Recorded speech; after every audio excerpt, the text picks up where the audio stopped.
Bonjour et bienvenue dans les 4V, Philippe Martinez. Bonjour. Les sénateurs ont voté cette nuit le fameux article 7 sur la réforme des retraites, celui qui acte le passage de l'âge légal de 62 à 64 ans. Ça change quoi ? D'abord, ça montre que la majorité présidentielle du Sénat a voté pour le report de l'âge légal.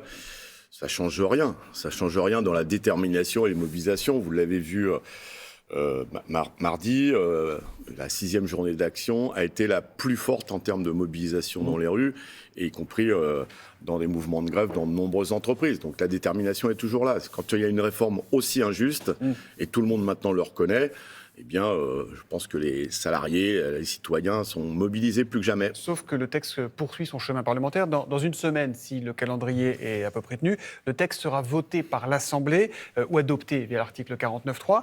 Raisonnablement, il se passe quoi après ? Attendez, vous avez raison d'assister. Si tout se passe bien, c'est important ce que vous avez dit. Ouais. Et puis, vous imaginez, je crois que c'est la mère des réformes de ce quinquennat, adoptée sans vote par un 49.3. Je crois que si on veut... C'est constitutionnel en même temps. Non, je le sais. Je le sais parce que comme le gouvernement l'a suffisamment utilisé, maintenant on sait ce que c'est que le 49.3. Vous voyez, mais adopter une telle réforme qui touche au quotidien des citoyens de cette façon-là, je pense que c'est déjà assez compliqué, mais ça peut mettre le feu aux poudres. Ça veut dire quoi, mettre le feu aux poudres ? Vous avez dit qu'il faut monter d'un cran, ça veut dire quoi ? Ça veut dire que pour les citoyens, c'est une colère qui va grandir. Mais ça veut dire quoi ? Il y a quoi derrière ces mots ? Ça veut dire une colère dans les mobilisations, dans tout ce qu'on connaît aujourd'hui, peut-être de façon plus forte. Les coupures d'électricité, ça fait partie de la montée en puissance ou pas ? Non, je crois que ce que font, d'ailleurs, vous avez raison de le souligner aussi, c'est dans l'énergie, c'est 60% de taux de grévistes. Et ça fait des baisses de production, ça ne touche pas les usagers, ça a été répété. Par contre, évidemment, ça impacte l'économie de l'entreprise, puisque au lieu de vendre de l'énergie, on est obligé d'en acheter. Et vous savez que le prix d'achat est bien supérieur au prix de vente. Quelle est la frontière qu'il ne faudra pas franchir en termes de radicalisation du mouvement, Philippe Martinez ? Où est-ce que vous mettez la ligne rouge ? Je ne sais pas ce que ça veut dire, votre question. Nous, vous le savez, je vous l'ai déjà dit sur... Si ça veut dire que plus ça va se tendre et plus il y aura des risques de dérapage. Je ne dis pas que vous en êtes responsable, je dis que c'est un fait. Mais ça fait longtemps qu'on alerte. Enfin, je veux dire, quand il y a une telle mobilisation et que les gens... Il y a des gens qui nous disent, mais... Bon, on est plutôt gentils, les grèves, avec un gouvernement et surtout un président de la République qui ne voit pas ce qui se passe. Après, il peut y avoir des actes individuels qui sont indépendants de ce que proposent les syndicats. Voilà, quand il y a une telle colère et qu'on fait semblant de ne pas la voir... Mais est-ce que vous dites clairement, vous, ce matin, dans les jours, les semaines qui viennent, pas de violence, jamais de violence ? Mais on a toujours dit ça. Ouais. On a toujours dit ça. La question ne se pose pas vis-à-vis des syndicats. Mais quand il y a une telle colère et une telle indifférence, un tel mépris pour un mouvement social, il peut... Et on l'a alerté. Enfin, je crois que je vous l'ai déjà dit. Et puis la violence... Moi, je croisais une dame il y a peu de temps qui me disait j'avais prévu de partir à la fin de l'année, je m'en prends 3 mois de plus. J'ai vendu mon appartement parce que je préparais ma nouvelle vie. Qu'est-ce que ça va dire concrètement pour moi ? Je vais dormir à la rue parce que j'ai pu... Vous voyez, ça, c'est de la violence aussi. Et le gouvernement, le président de la République disent il faut faire passer ça, on s'en fout, c'est un peu dur, vous comprenez. C'est ça qui est grave. Est-ce que vous avez eu des contacts avec les membres du gouvernement depuis mardi soir, depuis l'intersyndicale ? Depuis mardi, non. Aucun contact. Le dernier contact, je l'ai dit, c'était un coup de fil un dimanche soir de la Première ministre, 5 minutes. Mais est-ce que vous avez cherché à en avoir, vous ? Est-ce que vous cherchez à les contacter ? Et on le dit régulièrement, le dit régulièrement, et vous l'avez noté, on va même maintenant, parce que c'est sa réforme, la lettre devrait partir aujourd'hui, je pense, on va interpeller directement le président de la République. Vous voulez le rencontrer pour la République, mais le gouvernement a répondu hier non. Il y a une première ministre, il y a un ministre du Travail, c'est à eux de gérer. Et la première ministre, je l'ai eu un dimanche, comme mes homologues, on l'a eu un dimanche soir, 5 minutes. Il y a 3 semaines, un mois, ça. Hein. Il y a 3 semaines, pure formalité, comme elle était un peu le dos au mur. Quand, y compris les journalistes disaient mais comment ça se fait qu'il n'y a pas de contact, elle s'est sentie obligée pour pouvoir dire ça y est, je les ai appelés, donc fichez-moi la paix. Non. Et puis on voit bien que c'est la réforme du président de la République. Donc oui, mais donc il va vous dire, il en a parlé à Rungis quand il y a quelques jours. Il en a parlé au Salon de l'Agriculture. Il en a parlé en Afrique, il en a parlé à Barcelone, il en a parlé à Londres. À Rungis, au Salon de l'Agriculture, et il a évidemment qu'il soutient sa propre réforme. Qu'est-ce que vous attendez de plus ou de différent de lui ? Mais on attend de lui, président de tous les Français. C'est comme ça qu'on dit. Ouais. Quand il y a des millions de personnes qui sont dans la rue, des millions de personnes qui sont en grève. 91% de ceux qui travaillent qui disent « cette réforme, on n'en veut pas ». Qu'est-ce qu'on fait? Quel est le rôle du président de la République? De jeter de l'huile sur le feu ou de calmer le jeu et de dire « Oula, bon, on va regarder, peut-être que je me suis trompé ». C'est ça la question. C'est cette question qu'on lui pose. Mais est-ce que votre stratégie de mettre la France à l'arrêt n'est pas un échec? Parce que c'est vrai qu'il y avait beaucoup de monde, personne ne peut le contester, mardi. Mais je suis très heureux que vous me encouragiez. Je mixe les chiffres du ministère de l'Intérieur et ceux des syndicats. Que vous encouragiez les syndicats à mettre la France à l'arrêt. C'est pas toujours ce qu'on entend. C'était une formule. C'était une formule. En tout cas, la France, elle est largement ralentie.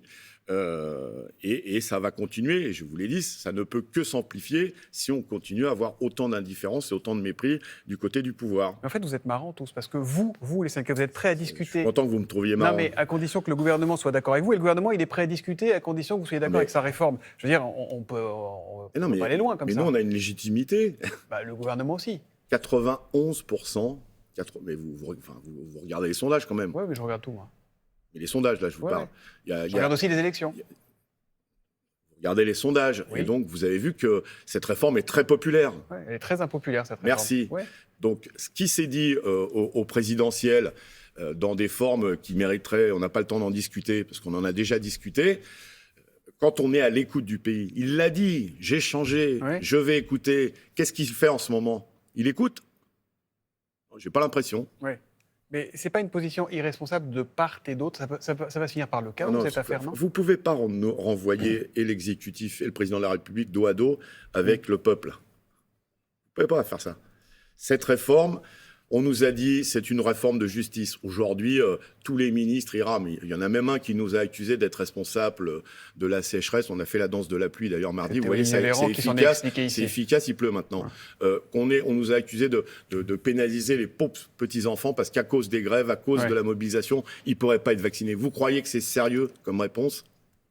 Il doit parler, le chef de l'État, aux Français? Il doit nous recevoir, nous écouter et dire bon, ok, on va calmer le jeu, cette réforme, on arrête et on rediscute. C'est ça, c'est simple. Dialogue, c'est important le dialogue. Oui, évidemment. Et il doit parler aux Français aussi, vous pensez, ou pas? Derrière, il pourra expliquer aux Français, voilà, j'avais mal vu les choses, je ne pensais pas que c'était aussi impopulaire.